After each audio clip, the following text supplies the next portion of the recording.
To Lori Rappaport. You did? Okay, well, I'm sure you'll get a quick answer. Lori's great. I email her my technical questions as well.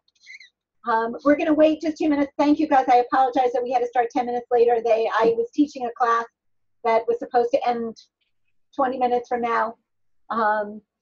But we're going to get started. We're waiting for a few more people, but honestly, I don't want to hold you up, and I'm not sure who's going to come in, so I'm going to get us started, and whoever joins us will just come along. So as I said, my name is Lori. I'm Lori Feldstein, and I am lucky enough that I work for JETS, and I get to do this. I get to combine my love of teaching and my love of Israel, and now my love of technology, and share it with my students, as well as helping other people to figure out how to use technology in their teaching of Israel. I'm coming to you from Efrat, Israel, where I live with my husband and 6 children. And we are going to spend some time looking at pieces of a curriculum I've been working with for the last year called Israel in 6. But that's really a misnomer, because it was really Israel in 12. Israel in what? It was a course called Israel in 6, but it was really Israel in 12, because we had some of the same students that took the first 6 classes, and they signed on and they wanted more classes. So it became Israel in 12. And in fact, this year we're teaching a follow-up course. Oh, hi, Esther, now we can see you. We're teaching a follow-up course, which is a 10 class called Israel at 70, Challenges and Triumphs, really focusing on some of the dilemmas that Israel has to deal with today and some of the real successes that Israel has today. So that's what I do. That's my background. If you guys want to take a minute and introduce yourselves, tell me what it is that you guys teach and what your experience with EdTech is. Lisa, you want to start? Okay. I've been at my Jewish day school in the suburbs of Philadelphia. I'm going on my 42nd year.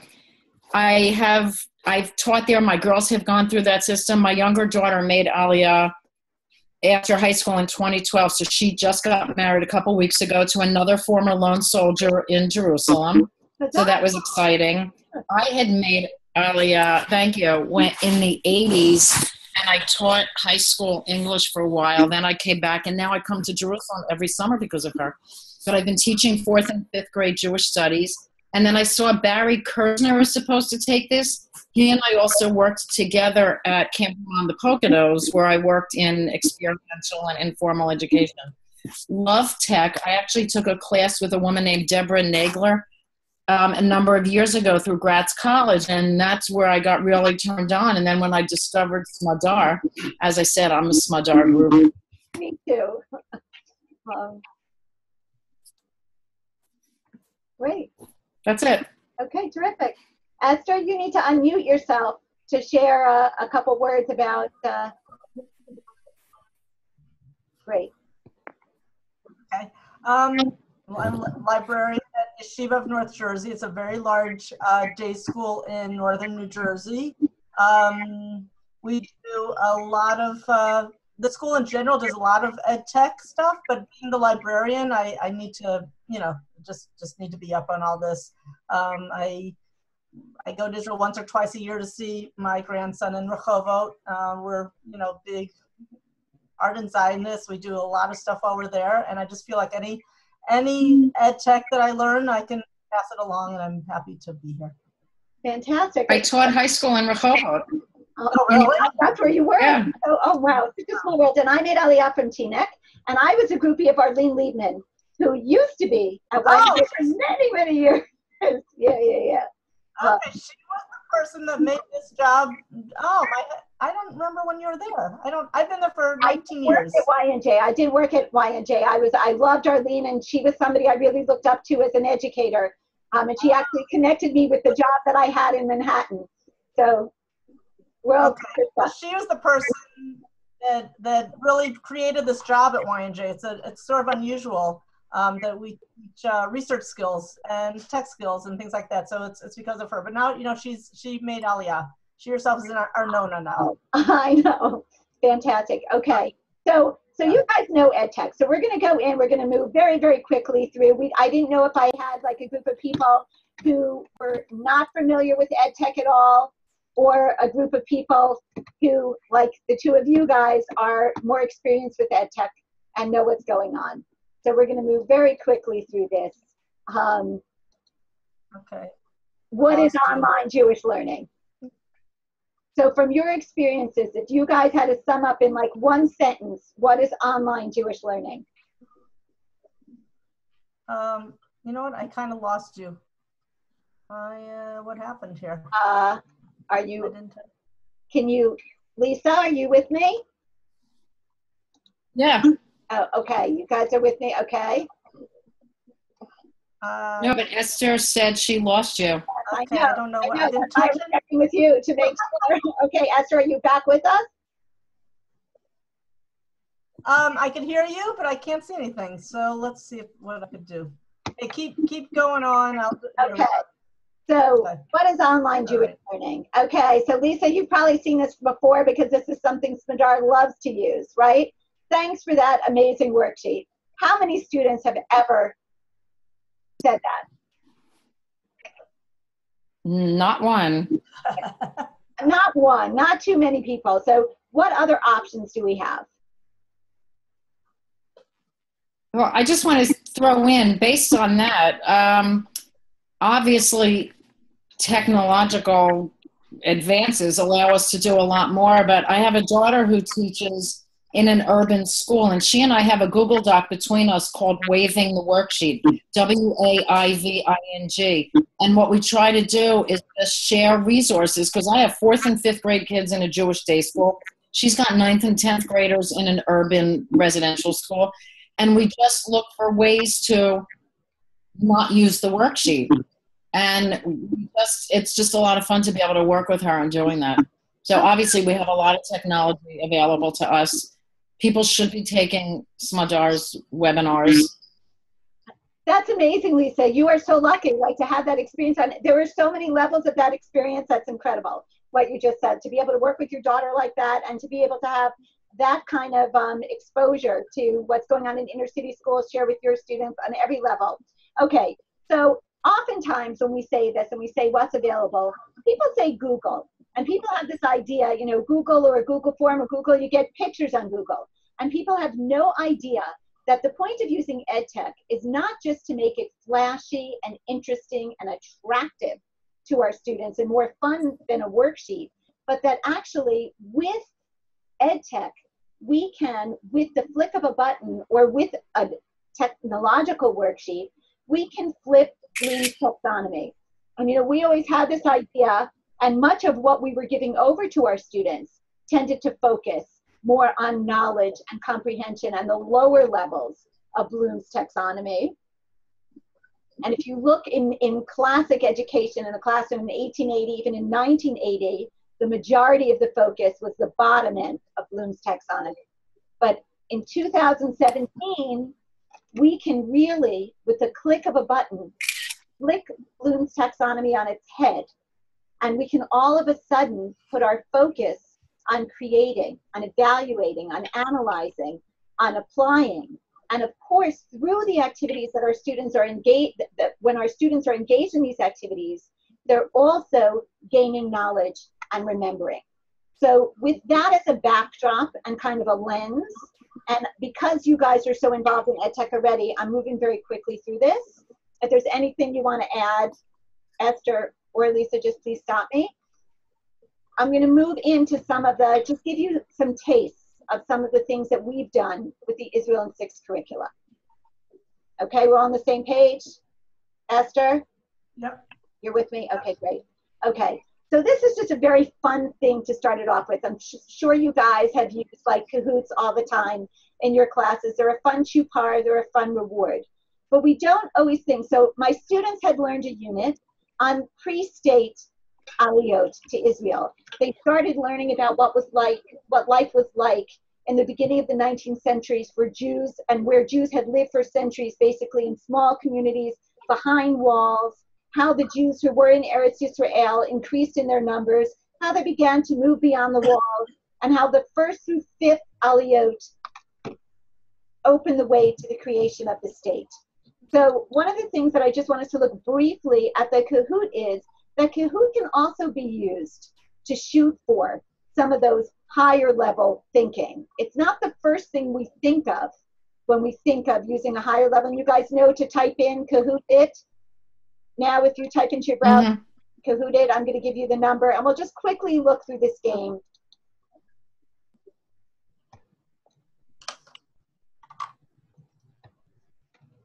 Yes, there is dust on the lines in front tonight.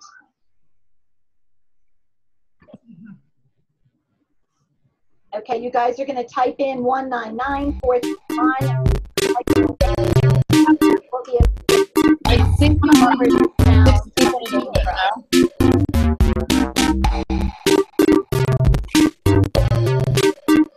You see, look puzzled. Are you in Kahoot it? No, I would need my phone or something. I would need another Okay, you guys have to go to Kahoot, K-A-H-O-O-T, .it, and then it will look like this, and you can type in the game name and enter, and you write your name, and then we'll be able to get into the game.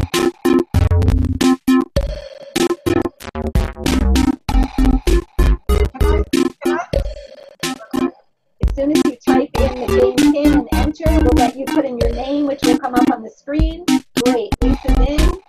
Esther? Can I just start? I'll just watch? Because I'm having some trouble over here.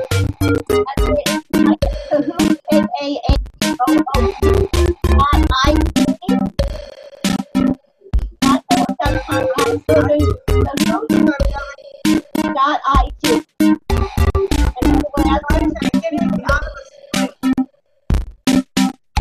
You can go into settings to make that new. You know what? It doesn't even matter. It doesn't even matter for our purposes. Esther, if you just watch along for our purposes, we're just going to go into the game. I just want you guys to get a sense of what you can do with Kahoot. And this was a very simple Kahoot. Okay, Jews have always lived in the land of Israel. Yes or no? That's a very... What happened to our... Yes, I can't. I only get two colors. Oh, it's yes or no. You only get two colors. Oh, I missed this. Yes or no question. I know. I was looking for the 4 colors. I didn't pay attention to the screen. Okay, and my screen I just lost my screen. I'm just going to reload this because I just lost my screen.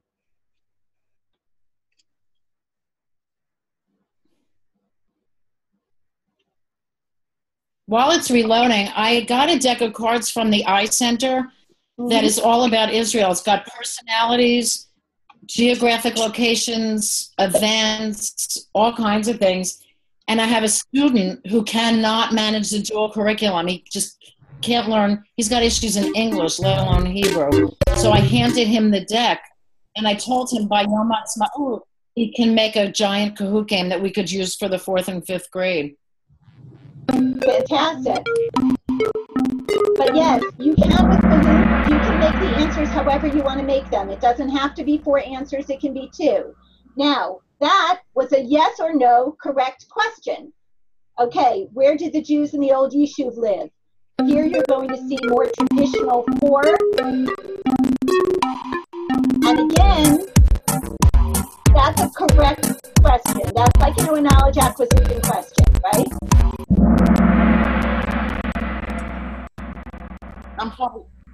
The major industry in the old Yishuv was, again,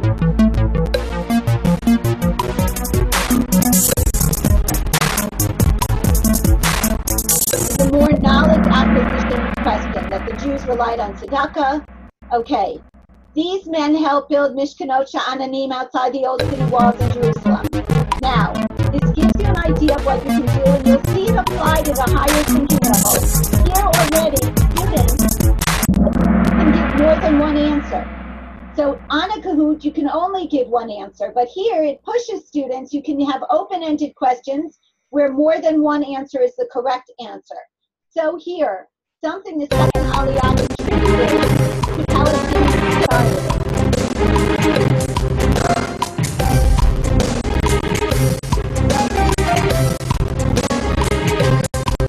Oh, I just lost the screen.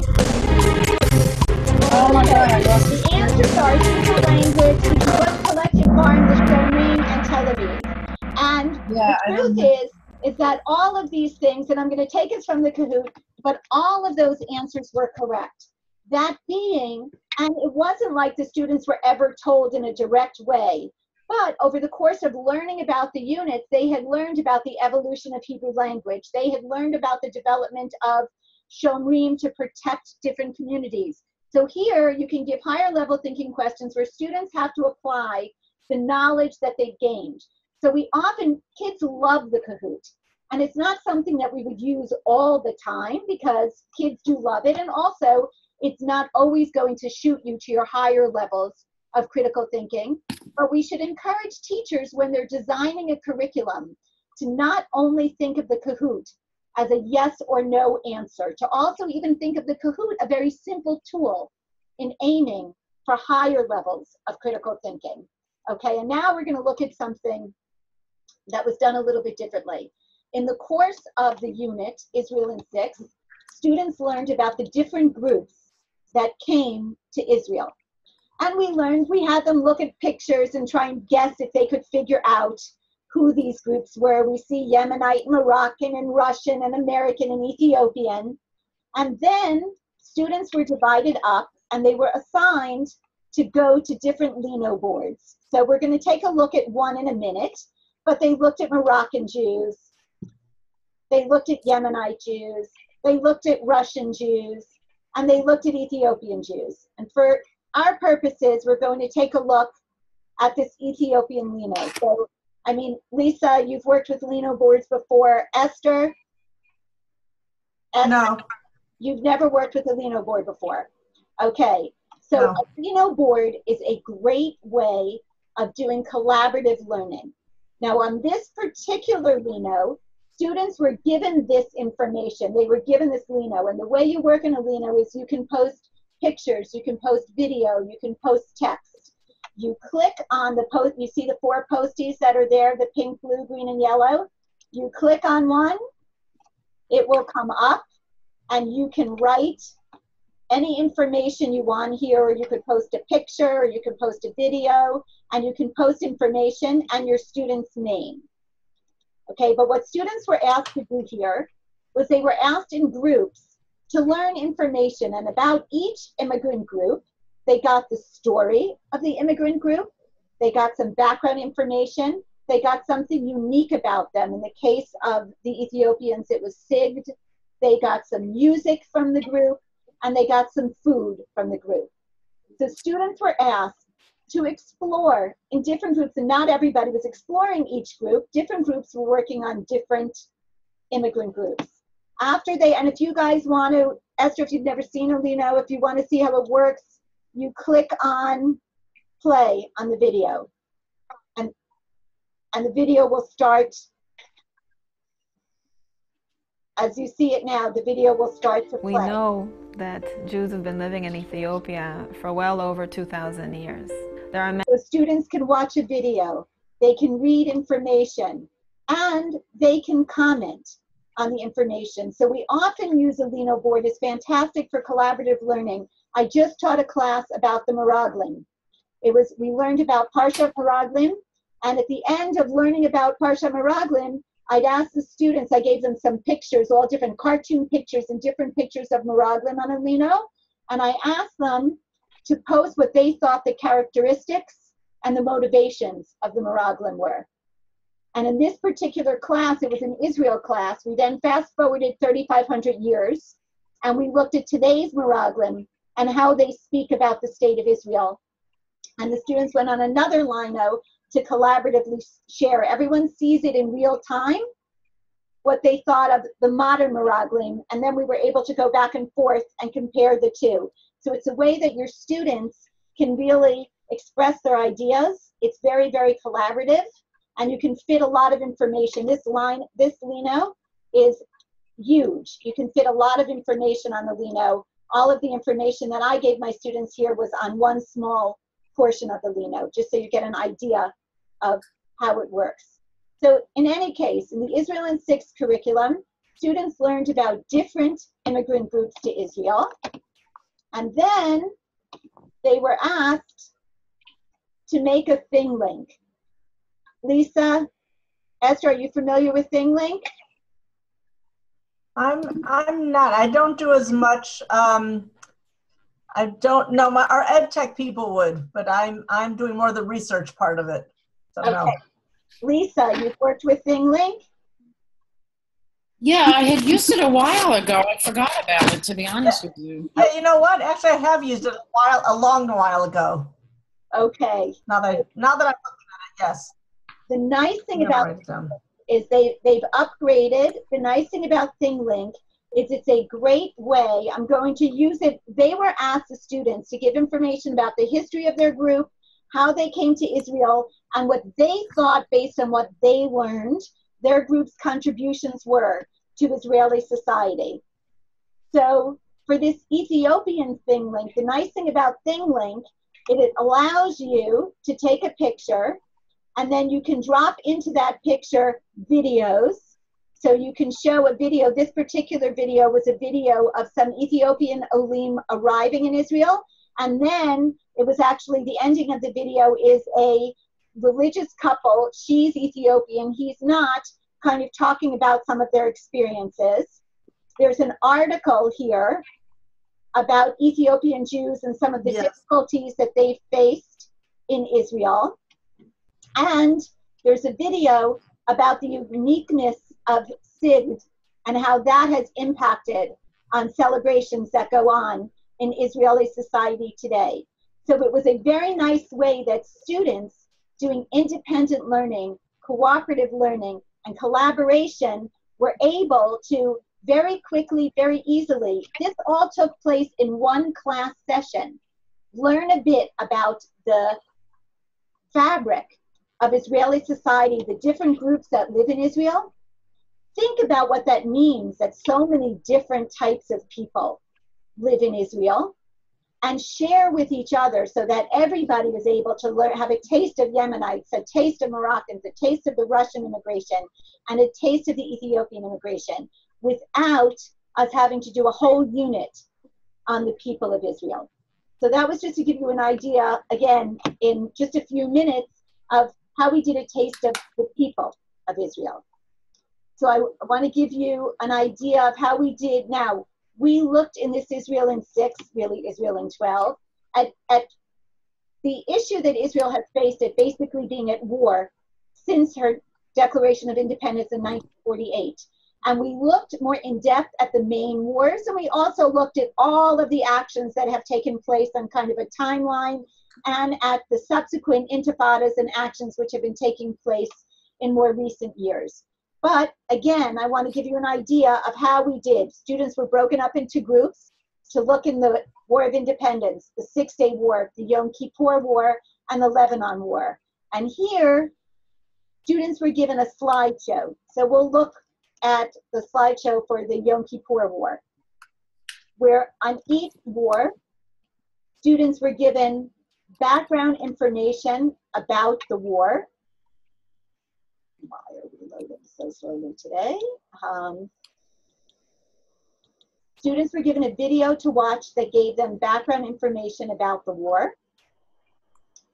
Students were given a text to read that explained, it was like a 1-minute video here. So if we watch on the Yom Kippur War, students would have navigated, and again, putting things into a Google slideshow is so simple and very accessible.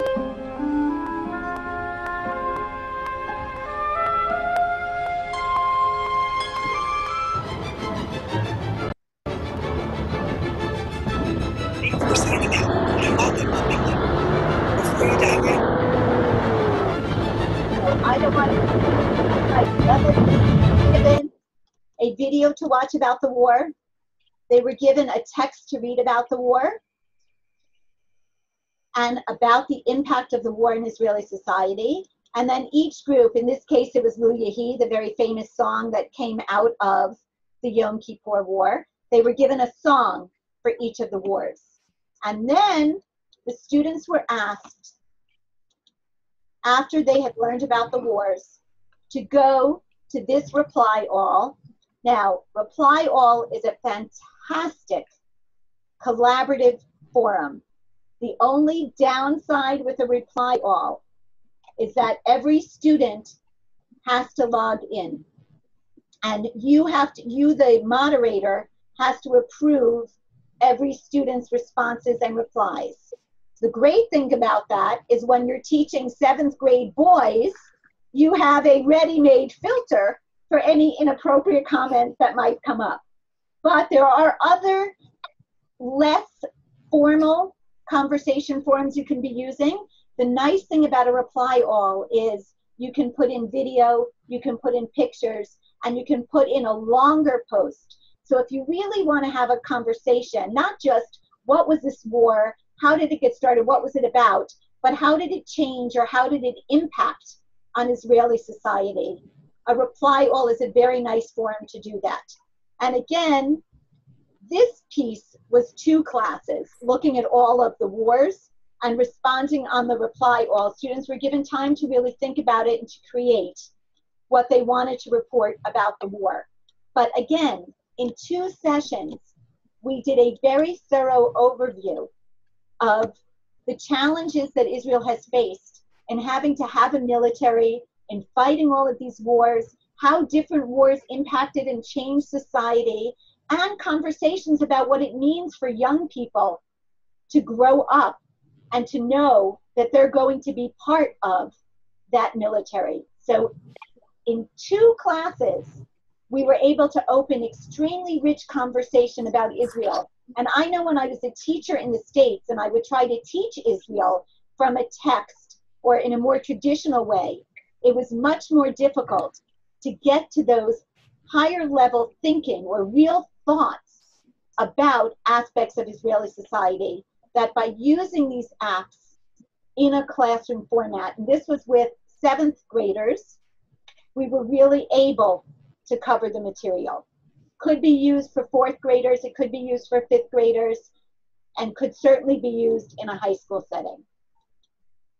And the last piece of curriculum that I want us to look at is how we looked at the leaders of Israel. So again, if you guys want to click onto this, you'll see here, I didn't give you a, students were given this Padlet. A Padlet is a board very similar to a Lino. The difference with a Padlet is you don't have Post-its that you click on. You just click anywhere on the Padlet and you can write and you can add pictures, you can add video. The issue with a Padlet is it's smaller than a Lino board. So if you have a lot of students, you either make several Padlets for groups of students to access the Padlet one group at a time, or you use a Lino board, which allows for a full class, more collaborative learning experience.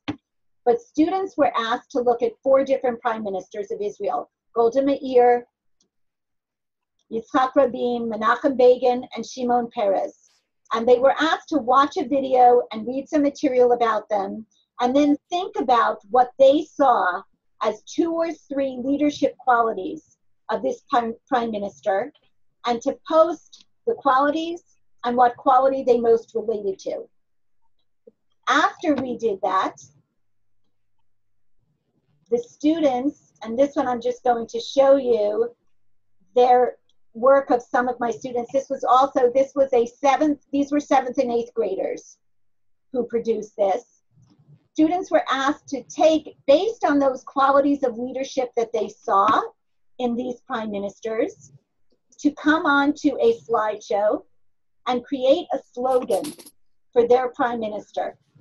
Now, some students just created a slogan.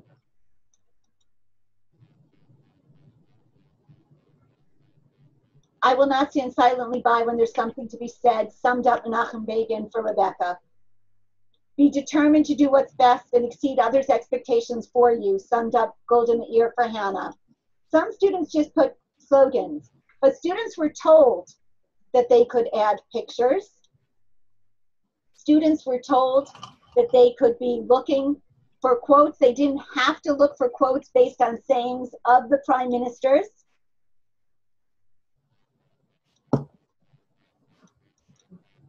And it depended on the students' creativity. But again, here, students were forced to think, what is this individual? What was their model of leadership?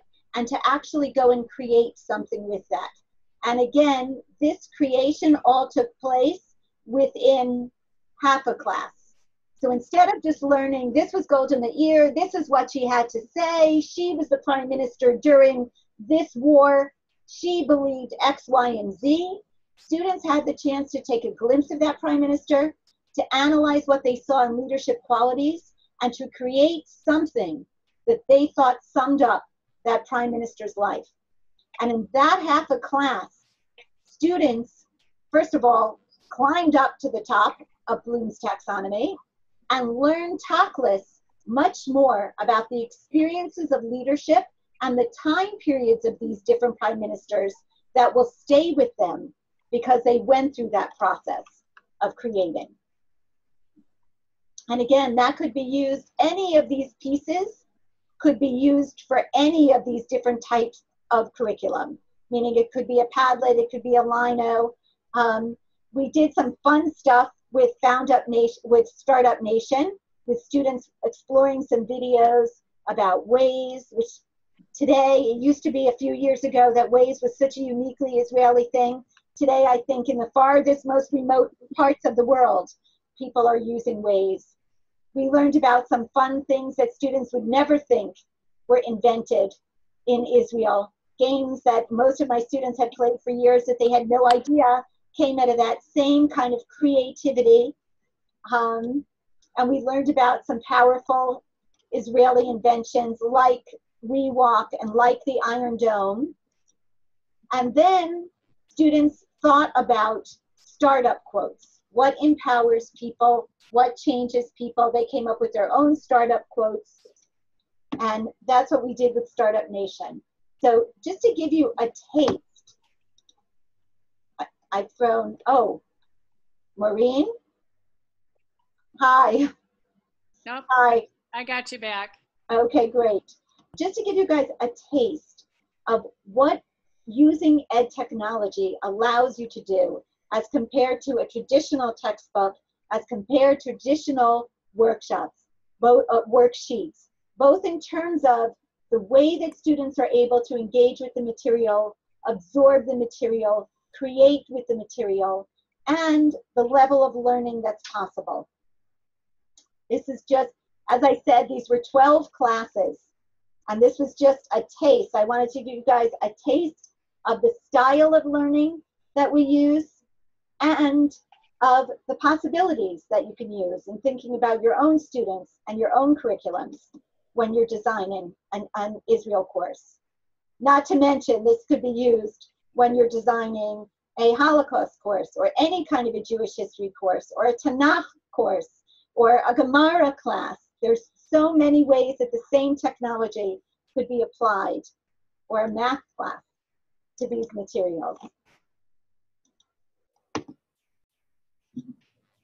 So I want to ask you guys, I threw a lot of material at you. What spoke to you guys? What are you excited about creating or learning more about? Keep losing the... Oh.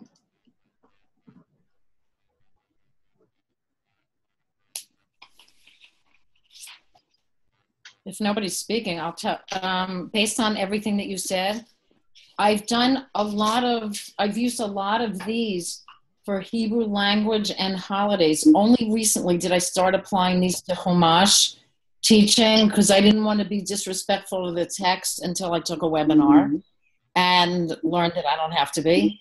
And Israel is a piece of the curriculum. It is in everything all year long, but I want to be doing more lessons mindfully and employing some of these techniques. Great. Lisa, you know what? I'll tell you a very funny story in what you said. I taught with Smadar last year. We taught an EdTech series to a group of young women who were learning at Matan in Yerushalayim. Matan is the Center for Jewish Women's Learning, a yeshiva in Jerusalem, and they have a year-long fellows program. And they brought us in. No, it's the one with the purple frames. It's the one with The purple window frames. the purple window frames. The lavender window frames right off Derech Hebron. No, that's Lindenbaum. That's Lindenbaum on the Oh. other side of Derech Hebron. Matan is, oh, I'm so bad with geography. I go there all the time. I've taken classes there for years. It's in Yerushalayim, near the Katimonim. In any case, it was taught mostly to a group of not like our contemporaries, of very young women who you would think would be extremely tech savvy and buy into using technology in their teaching. And most of them thought of technology as a learning platform, as like a haiku or some kind of university learning platform that they had to take classes on that was deathly boring. And they were not so familiar with a lot of the applications that can be used in learning. And the whole course that we gave was only about Tanakh and text-based. And in the first class, I remember someone had this like, oh, is this like respectful? And at the end, if you saw the presentations that these women made on teaching different pieces of Tanakh using some of the tools that they had learned, it blew us away. It was breathtaking. It radically changed who they are as educators. And one went to Mizrahi in Cleveland, and I know people there. And her students are like, it's amazing because applying all of this and allowing students to really think and create and collaborate in text. When we think of text as, read, repeat, translate, radically changes Jewish education. So thank you for that plug. Esther, Maureen, like ideas, feedback, things that were new, things that you had seen before. I've seen almost everything. I just didn't see the Lino. Is that what it's called? Lino? I've used Padlet. I've used the thing link. I forgot about it. I used it years ago. I totally forgot about it. I'm not teaching specifically in Israel curriculum, but I could apply this to things that just are general research curriculum that I teach. So I think it's always very helpful to see it, and I appreciate it. Great.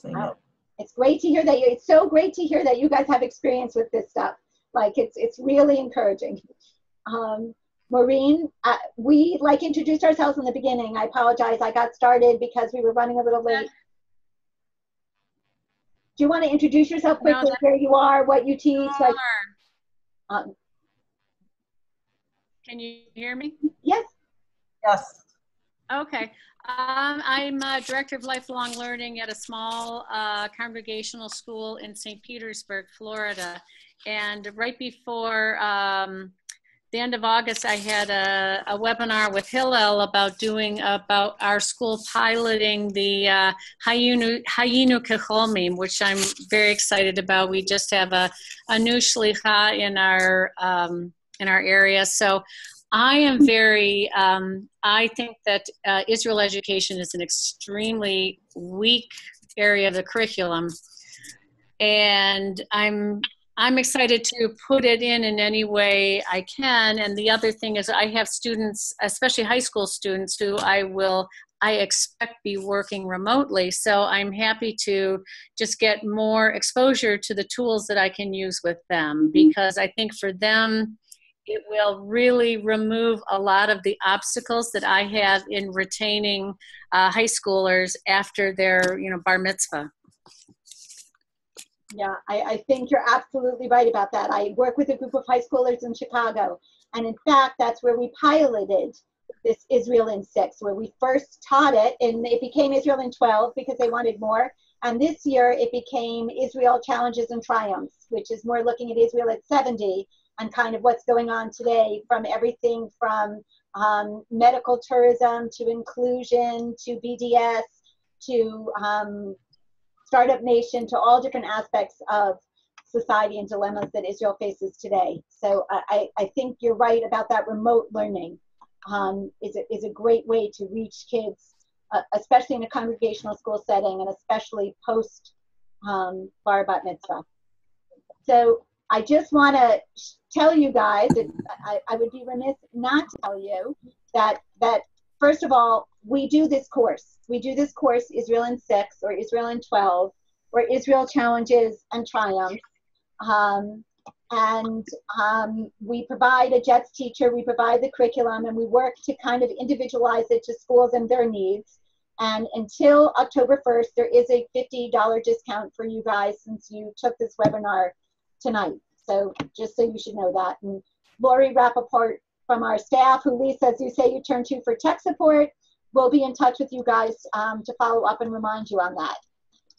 We Great. also, this is what we do and this is what we offer. We offer classes that we can teach remotely. We offer to help train your teachers. I mean, the best thing you can do is take the No Teacher Left Behind or the Ivrit LeIvrit or Tablet LeTablet Tanakh, which really trains your teachers in creating these kind of curriculums that are really specifically tailored for your schools. So we do offer, and at our website, jetsisrael.com, we offer upcoming webinars in teaching Tanakh specifically, which is an ongoing, that's like a 6 series in using technology in your teaching in a more basic way, in using technology in Hebrew language teaching.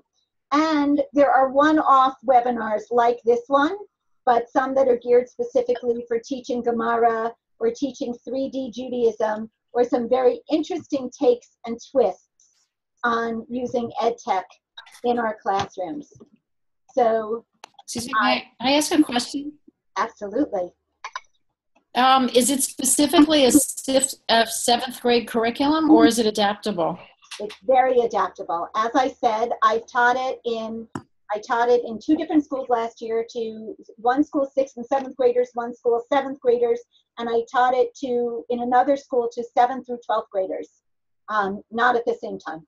I mean, they were younger, they were older children. And it's of course, adapted, but again, and I've taught pieces of it.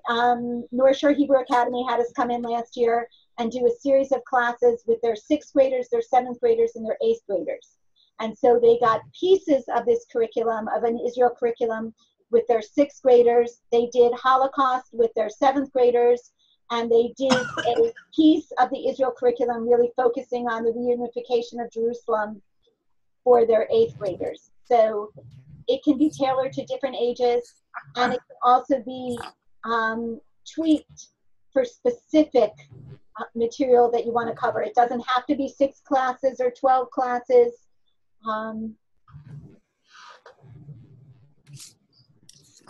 Thank you. Okay, thank you. My pleasure.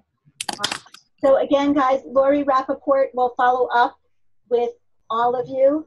And, in any way that JETS can be helpful, I encourage you to go on our website, see the things that are available. Lisa said she's a Smadar groupie.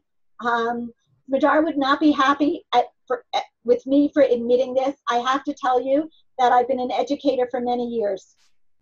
I was not someone, my own children made fun of me that I couldn't use a smartphone. I was not a technology person. And when I saw what Smadar was doing, it completely blew me away. I said, oh my God, at a click, well, I used to pay to bring Malitz in from Israel to do like an Israel program with kids. At a click of a button, you can get kids really engaged with material, thinking critically, collaborating, all the things we dreamed of as educators. And it's not so complicated. So thank you for coming on tonight. And in any way that we can be helpful, please feel free to reach out to us. Okay, thank you. Thank you so much. Okay. Shana Tova. Shana Tova. Shana Tova. Goodbye. Goodbye.